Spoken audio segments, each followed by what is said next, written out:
오늘 주일 예배에 참여하는 우리 은혜와 평강교회 모든 성도님들에게 하나님의 은혜와 평강이 충만하기를 주의 이름으로 축원합니다. 아멘. 저는 언제나 그 교회를 가게 되면 그 교회의 소사를 한번 읽습니다. 우리 은혜와 평강교회가 어떻게 걸어왔는지 그 역사를 읽으면서 참 그 안에 우리 목사님을 비롯한 우리 장로님, 또 우리 중직자분들, 그리고 우리 성도님들의 헌신과 눈물과 땀이 들어있는 것을 보면서 감사드리고 존경을 표합니다. 저도 그런 경험이 있습니다. 저는 우리 할아버님이 선교사님에게 복음을 받으시고 5대째 이제 우리 자손까지 하면 5대째 신앙생활을 이어가고 있는데요. 우리 할아버님은 농노였습니다. 근데 선교사님이 우리 아버님에게 일제시대 때인데 기술을 배워야 된다는 비전을 주시고, 그래서 아버님이 일본 나가사키로 가십니다. 그래서 거기에서 일본 목사님 아래에서 교회를 섬기면서 기술을 배웠습니다. 제 아버님은 시계 기술자거든요. 그리고 가정을 이루시고 1945년 6월 중순에 한국으로 귀환하십니다. 여러분 아시죠? 1945년 8월 9일 날 나가사키에 원자폭탄이 떨어졌잖아요. 2달 차이로 사셨습니다. 근데 거기에 목사님 밑에서 그 교회를 섬기면서 하나님께 소원 기도를 했대요. 아마 그분이 야곱의 부분을 읽으시면서 그런 소원 기도를 했는지 모르겠습니다. 하나님께서 나를, 우리 가정을 한국으로 무사히 귀환시켜 주시면 내가 2가지를 감당하겠습니다. 하나는 하나님의 교회를 짓겠습니다. 그리고 자녀 중 하나를 하나님께 바치겠습니다. 이런 소원 기도를 했답니다. 그래서 이제 한국에 돌아와서 마포에서 계시다가 저희 고향이 전라남도 함평이신데 함평으로 내려오셨을 때에 생활 중에 1950년에 이제 여러분 잘 아시는 6.25 한국 전쟁이 일어나죠. 그래서 가족을 이끌고, 함평은 이제 서울에서 목포로 내려가는 길목이기 때문에 여러분 잘 아시는 녹차밭에 그 이름하는 보성으로 피난을 가십니다.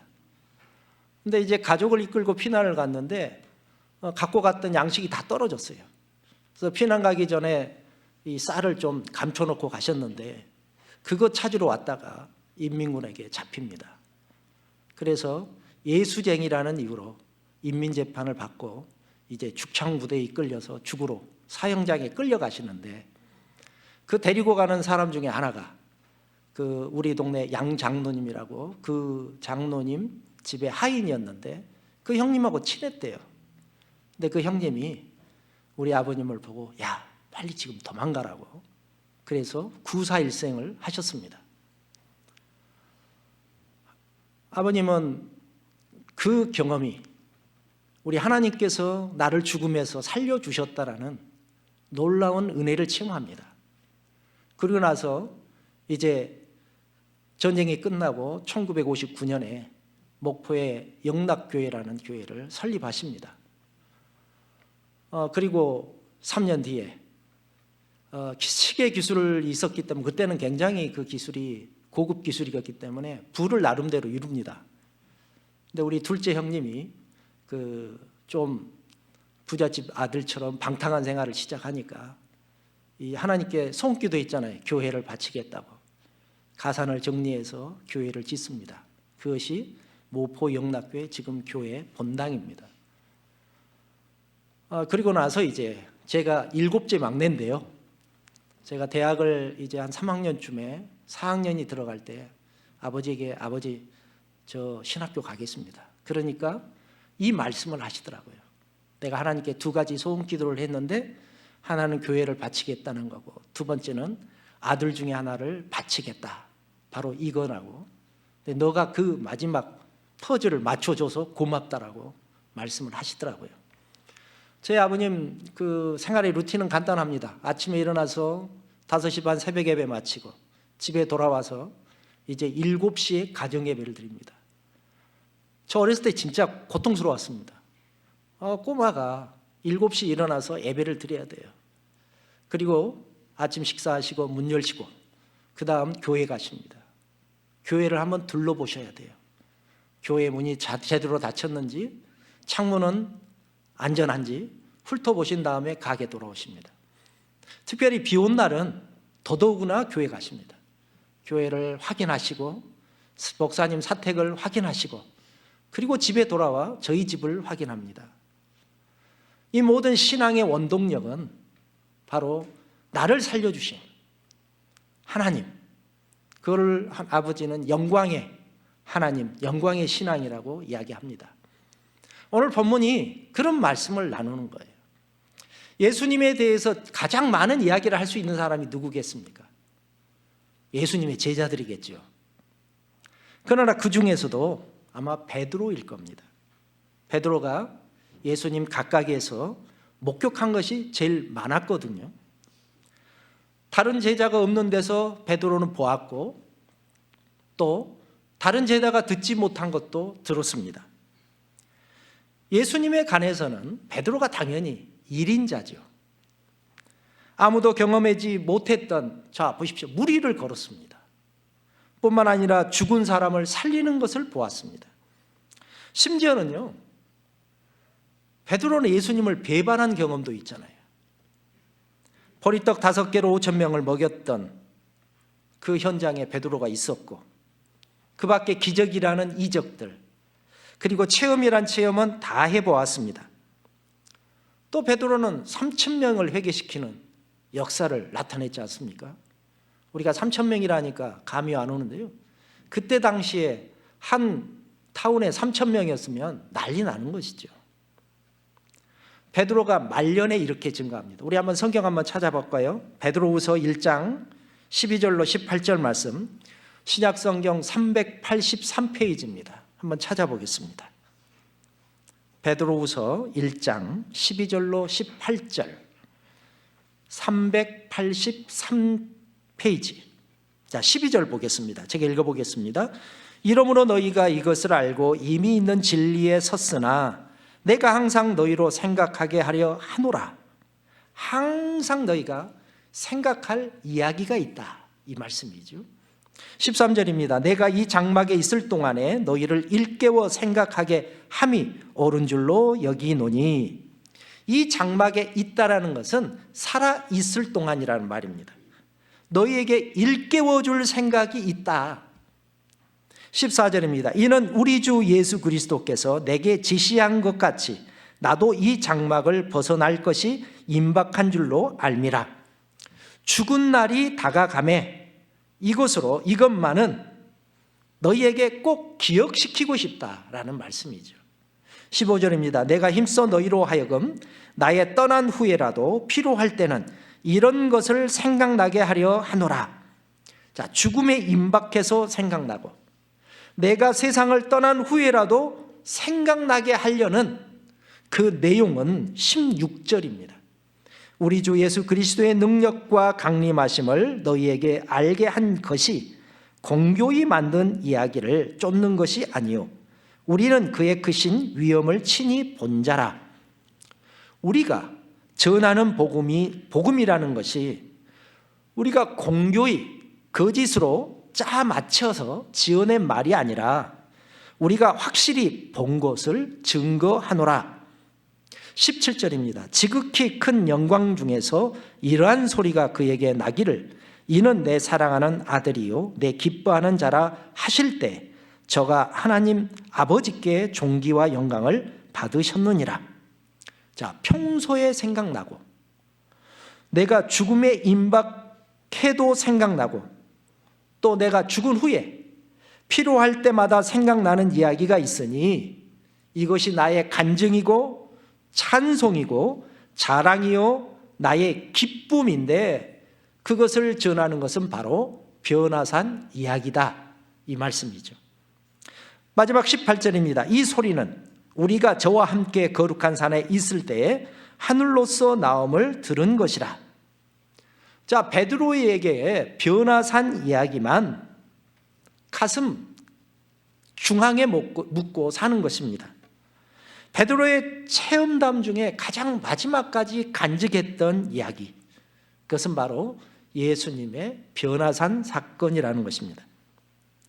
예수님이 3명의 제자와 호련히 산에 올라갔다 내려온, 어떻게 보면 평범한 사건인데 베드로는 평범한 사건이 아니라고 하죠. 아주 중요한 사건이라는 것입니다. 자, 본문으로 돌아가겠습니다. 자, 오늘 본문 마가복음 9장 2절 첫 소두가 어떻게 시작합니까? 여섯째 후에라는 말로 시작합니다. 여섯째 후라는 이 말이 참 재밌는 말이지요. 되게 성경에 어느 날 예수님이, 하루는 예수님이, 그 후에 예수님이 이렇게 말씀해도 될 텐데 굳이 여섯째 후에라고 지명하여 말하고 있습니다. 삽입하고 있습니다. 자, 여섯째 후, 우리로 정확히 말하면 여섯째 날 후겠죠. 이 말을 이해하려면 여섯째 날 전의 일이 어떤 것이 있었는지를 우리가 알면 여섯째 후라는 말을 이해할 수 있습니다. 자, 그러면 여섯째 후에, 전에 뭐가 있었습니까? 여섯째 날 전, 예수님이 가이사라 빌립보에서 제자들에게 물었습니다. 동일한 말씀이 마가복음 8장과 마태복음 16장에 나오는데요. 사람들이 나를 누구라 하느냐? 이렇게 물을 때에 제자들이 혹은 더러는 엘리야, 더러는 세례 요한, 더러는 선지자라고 합니다. 사람들의 여론을 물어본 거지요. 그런데 예수님이 방향을 바꾸어서 그러면 너희는 나를 누구라고 하느냐? 그때 베드로가 탁 튀어나오면서 주는 그리스도시요 살아계신 하나님의 아들이십니다. 이렇게 답했습니다. 정말 잘 대답한 거죠. 베스트 중에 베스트입니다. 예수님이 아주 흡족했던 것 같습니다. 그래서 예수님이 이렇게 말씀하십니다. 베드로에게 이 말은 내가 한 것이 아니라 하늘에 계신 내 아버지께서 그 대답을 너의 입에 넣어주셨다는 거죠. 그러면서 베드로를 칭찬하셨습니다. 이어서 너는 반석이라 내가 천국의 열쇠를 너에게 주겠다. 이것이 여섯째 날 전의 이야기입니다. 그날은 베드로가 이제 12명의 제자 중에서 이제 1위가 되는 날이죠. 제자들이 그때 서로 경쟁하고 있을 때입니다. 누가 더 크냐? 그들이 기대하는 것은 예수님이 예루살렘에 등극했을 때에 예수님의 오른팔이 누가 되느냐, 왼팔이 누가 되느냐, 이거에 마음이 생각이 함몰되고 있을 때였습니다. 이런 속셈을 서로 가지고 피곤한 경쟁을 하고 있을 때인데 예수님께서 너는 반석이라 내가 천국의 열쇠를 주겠다고 베드로에게 했으니 지금 베드로의 어깨가 확 올라가는 순간이죠. 이것이 여섯째 전입니다. 성경은 이렇게 설명합니다. 이때로부터 예수께서 자기에 대한 증거하기를 자기가 예루살렘에 가서 많은 사람 앞에서 고난을 당하고 죽임을 당하고 3일 만에 살아날 것이다. 비로소 이 말씀을 하셨다는 거죠. 즉 메시아를 증거한 것입니다. 베드로가 이 말을 들었을 때에 정신이 혼미해졌을 겁니다. 예수님이 죽는데요. 왜 그랬을까요? 예수님이 죽으면 자기 출세길이 막힙니다. 그래서 죽으면 안 됩니다. 베드로는 심히 긴장하고 당황했습니다. 선생님 무슨 말을 그렇게 하십니까? 누가 선생님을 죽입니까? 베드로가 예수님을 가감하게 가로막습니다. 베드로는 예수님에게 좋은 말을 했습니다. 누가 예수님을 죽입니까? 절대 그런 일이, 내가 있으므로 그런 일이 없습니다. 고마운 일이죠. 그런데 예수님이 베드로에게 사탄아, 내 뒤로 물러가라, 이렇게 가혹한 말씀을 하셨습니다. 왜 그랬습니까? 사실 생각해 보십시오. 예수님이 죽는다고 하는데 선생님의 죽음을 막는 제자, 당연한 거 아니겠습니까? 우리는 이 대목에서 성경을 좀 더 주의 깊게 봐야 합니다. 예수님께서 왜 베드로에게 사탄아 내 뒤로 물러가라 이 말씀을 했겠습니까? 베드로의 내면의 계산을 들여다보고 계셨기 때문입니다. 예수님은 자기가 총리가 될 때까지 돌아가시면 안 됩니다. 이제 얼마 남지 않았습니다. 구름대 같은 사람들이 찾아와 예수님을 왕 삼으려고 하는 마음을 갖고 있지 않습니까? 그런데 예수님이 죽는다고 하니 얼마나 당황스럽습니까? 이런 베드로의 마음을 아시고 예수님은 베드로가 십자가를 가로막고 예수님의 구속사역을 방해하니까 너는 하나님의 일을 생각하지 않고 사람의 일을 생각하는도다. 너는 나를 넘어지게 하는 자니 꼴도 보기 싫다. 뒤로 물러가라. 이런 말씀을 하신 겁니다. 저는 오늘 이 말씀을 읽으면서 묵상이 되었습니다. 회개했습니다. 여러분, 교회는 어떤 곳입니까? 하나님의 일을 하는 곳입니다. 그런데 오늘 말씀 보십시오. 하나님의 일을 생각하지 않고 사람의 일을 생각하는도다. 이 사람은 사탄이라고 지명하고 계시고 내 뒤로 물러가라고 하는 거예요. 우리가 교회를 섬기면서 여러분, 하나님의 생각을 가졌습니까? 사람의 생각을 갖습니까? 우리는 우리 생각을 하나님의 생각으로 포장하는 데 아주 능숙합니다. 교회는 하나님의 집이고 하나님의 일을 하는 곳입니다. 전적으로 하나님의 뜻에 의해서 가야 되는 것이죠. 전에도 말씀드렸습니다만 저희 아버님의 신앙의 원동력은 영광의 신앙인데 그 중심은 하나님 중심, 말씀 중심, 교회 중심입니다. 그러므로 신앙이 제가 어렸을 때 볼 때는 굉장히 외골수적으로 보였는데 그 신앙이 얼마나 귀한지 제가 사역자가 돼 보니 알게 되었습니다. 여러분, 교회는 하나님의 일을 하는 곳입니다. 사람의 경험과 경륜도 필요하지만 중요한 것은 하나님의 스펙트럼 속에서 모든 일을 비춰보고 평가해보고 분별해보고 해결해야 됩니다. 이 교회는 하나님이 이끌어 가십니다. 내가 하는 것이 아니죠. 하나님께 맡기고 하나님께 나의 마음을 드릴 때에 하나님은 그 마음을 하나하나 모아서 더불어서 지어져 가는 것이 교회입니다. 할렐루야, 아멘. 우리 은혜와 평안교회는 그 역사를 제가 보니까 그런 분들의 마음이 모아져서 오늘에 이르게 된 줄 믿습니다. 아멘. 베드로에게 너는 반석이다, 천국의 열쇠다, 이런 말씀을 안 했으면 모르겠는데 지금 그렇게 막 띄워놓고요, 사탄이라고 하니까 뚝 떨어지니 얼마나 아픕니까? 이날은요, 베드로가 골병든 날입니다. 뒤로 물러가라, 이 말씀 후에 나를 따라오려거든 자기를 부인하고 자기 십자가를 지고 나를 따라오라고 한 메시지를 가지고 갑니다. 조금 전까지 서열 1번이었는데 이제 서열 12번으로 떨어졌습니다. 이것이 6째 전 일입니다.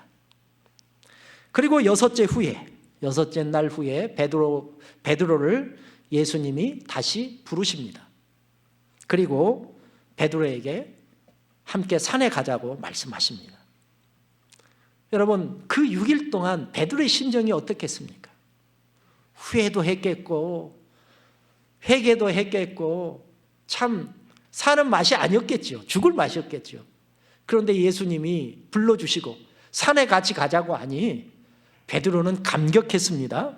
역시 우리 선생님 예수님이 나를 사랑하시는구나. 그런데 올라갔는데 더 놀라운 일이 벌어졌습니다. 찬란한 광채가 일어나고 모세와 엘리야가 갑자기 나타난 겁니다. 지금 천년이라는 시공간이 하나가 되는 순간입니다. 베드로 3장 8절에 보면 사랑하는 자들아, 주께서는 하루가 천년 같고 천년이 하루 같은 이 한 가지를 잊지 말라. 분명히 땅인데 하늘로 올라온 것 같습니다. 시간과 공간이 초월해 서 있는 베드로는 너무나 좋아서 자기도 모르게 이 말을 합니다. 오늘 5절의 말씀, 우리가 여기 있는 것이 좋사오니 우리가 초막셋을 짓되 하나는 주를 위하여 하나는 모세를 위하여 하나는 엘리야를 위하여 하사이다 하니. 자, 여러분, 여섯째 전에 베드로라면 어떻게 표현했겠습니까? 몇 체 지어야 됩니까?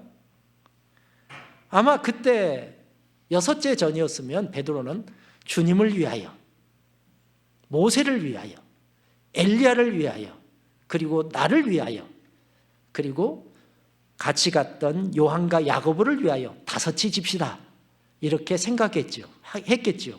왜냐하면 자기 중심의 삶이었으니까요. 그런데 여섯째 후에 와서는 자기라는 생각을 없애버립니다. 자기 살 집은 생각나지도 않습니다. 초막셋을 짓겠습니다, 이렇게 대답하는 거죠. 그러고 나니까 하늘에서 음성이 들립니다. 이는 내 사랑하는 아들이니 너희는 그의 말을 들으라 하는 말씀을 들었습니다. 여러분, 그는 보았습니다. 들었습니다. 느꼈습니다. 그리고 이 변화사 사건이 얼마나 좋았으면 베드로는 일평생 그의 기쁨, 그의 감격을 지우지 못하고 살았습니다. 베드로는 이 사건을 영광의 사건이라고 말을 합니다. 여러분, 신앙생활에서 가장 중요한 것이 뭘까요? 나는 많이 받았다, 성취했다, 받아냈다는 것이 아닙니다. 다 이것은요, 다 수포로 돌아갑니다. 젊을 때 열심히 일해서 많이 쌓은 것 같은데요, 후반부에는 어떻습니까? 세상에 좋은 것은요, 다 잠깐입니다. 그러나 하나님의 영광에 대한 그 체험, 영원합니다. 신앙이 영광의 조명을 안 받으면 그 신앙은 여지없이 무너집니다, 여러분. 왜냐하면 더 좋은 것이 나오면 마음이 글로 가기 때문이죠. 영광, 비교할 수 없는 천년이 하루 같고 하루가 천년 같은 이 무한대의 체험을 한번 해버리면 세상의 어떤 유혹도 나를 감당할 수 없습니다. 그러나 이 영광의 신앙이 없으면 더 좋은 것이 나타났을 때 글로 갑니다. 그러므로 우리가 온전한 신앙이 되려면 하나님의 이 영광을 바라보아야 됩니다. 보아야 합니다. 이 영광을 보았던 바울이 뭐라고 말합니까? 내가 장차 받을 영광을 생각하니 이 세상의 것은 아무것도 문제 삼을 것이 없다라고 했습니다. 여러분, 이것이 신앙입니다. 매 맞는 거, 굶는 거, 쫓기는 거, 고생하는 거, 헐벗는 것, 이 세상의 어떤 고난이든지 장차 올 영광을 생각하니 내게는 비교할 것도 없는 아무것도 아니다, 이런 말을 담대하게 할 수 있었던 것이죠. 그러므로 무엇이 신앙을 강하게 합니까? 아브라함이 고향을 떠날 때 먹고 살기 힘들어서 떠났습니까? 아닙니다. 먹고 살 걱정이 없는 사람이 아브라함이었습니다. 그런데 갑자기 하나님의 명령을 받고 고향을 떠납니다. 그건 쉬운 것이 아니죠. 여러분, 이민 오실 때에 어떤 생각으로 오셨습니까? 이민 가면 쉬울 거다, 그런 생각을 들고 오신 분은 한 분도 없을 것입니다. 미지에 대한 두려움이 있었고 거기 가서 나름대로의 계획들도 가지고 오셨을 것인데 아브라함의 떠남이라는 것은 쉽지 않았습니다. 그런데 아브라함은 떠났습니다. 그러면 아브라함이 떠날 때 아브라함의 신앙의 수준이 여러분과 저의 신앙의 수준보다 더 높았을까요? 아닙니다. 아브라함은 단 한 가지 때문에 떠났습니다. 스데반의 설교인 사도행전 7장 2절에 보면 우리 조상 아브라함이 하란에 있기 전 메소포타미아에 있을 때에 영광의 하나님이 그에게 보여 하나님께서 아브라함에게 영광 가운데 한 번 나타나 주셨습니다. 이 영광이 얼마나 놀랐는지 세상을 분토같이 여기면서 하나님 말씀만 따라가야 되겠다는 생각이 가득 머리에 찼습니다. 그래서 단호히 고향을 떠나고 하나님께서 지시한 그 땅으로 갈 수 있었습니다. 신앙에 있어서 불변의 가치는 무엇이겠습니까? 그것은 바로 영광의 신앙입니다. 우리의 신앙은 그 영광과 밀접하게 관련되어 있습니다. 아직도 세상의 가치가 높이 보이면, 바라볼 것이 있다면 아직도 그 영광을 모르는 겁니다. 영광이란 까마득한 미래가 아닙니다. 지금도 하나님의 영광이 우리를 감싸 주신 줄을 믿으시기를 주의 이름으로 축원합니다. 아멘. 하루가 천년 같고 천년이 하루 같은 헤아릴 수 없는 시간을 사는 것, 이것이 영광이죠. 그러면 그 영광을 보려면 어떻게 해야 됩니까? 사랑하는 성도 여러분, 그 영광은요, 내가 보려고 보는 것이 아닙니다. 하나님이 많은 영광을 보여주셔야 우리가 볼 수 있습니다. 그리고 중요한 것은 하나님이 그 영광을 우리에게 보여주시기를 원하십니다. 할렐루야, 아멘. 하나님은 자기 영광을 나타내시기를 원하십니다. 할렐루야, 아멘. 그래서 하나님은 우리에게 보여주시기를 원한데, 우리가 보지 못한다면 그것은 우리 탓이라는 것이죠. 자, 이 변화산 영광은 언제 보여주신 것입니까? 엿새 후에 보여주셨습니다. 자, 그러면 엿새 전, 엿새 후 그 6일 동안 뭐가 있겠습니까? 베드로에게 자기 반성, 자기 부인정이 있었고, 난 후에 심각하게 자기 자신을 살펴보고 자신을 세운 후에야 하나님께서 영광의 산으로 인도해 주셨다는 것입니다. 할렐루야, 아멘. 엿새 전에 베드로는 똑똑한 베드로였습니다. 자신만만한 베드로였습니다. 그러나 엿새 후에 베드로는 변화받은 베드로입니다. 하나님은 똑똑한 성도를 똑똑한 성도를 원하시기보다는 변화하여 새 사람 된 성도를 원하십니다. 똑똑하면 넘어지기 쉽습니다. 그때의 마귀가 틈타거든요. 베드로가 잘났다고 하는 엿새 전에는 망가진 날이고요, 엿새 동안 자기 일을 부인한 후에 예수님께서 베드로를 데리고 산에 올라가 영광을 보여주는 것이 코스입니다. 그래서 엿새 후라고 하는 것입니다. 여러분에게 영광의 날은 언제입니까?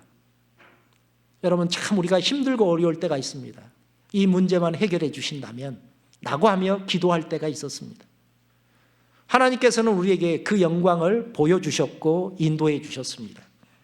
여러분, 겸손하게 내려가시면 그때부터 영광이 보일 줄 믿습니다.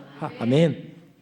오직 영광 때문에 사도 바울은 이 세상을 마음 놓고 편하게 아무것도 문제 삼지 않고 살고 있노라고 했는데, 오늘 함께 하신 우리 성도 여러분도 하나님의 영광을 보시고 바울의 신앙 고백이 오늘 참여하신 은혜와 평강교회 성도님들의 신앙의 고백이 되시기를 주님의 이름으로 축원합니다. 아멘.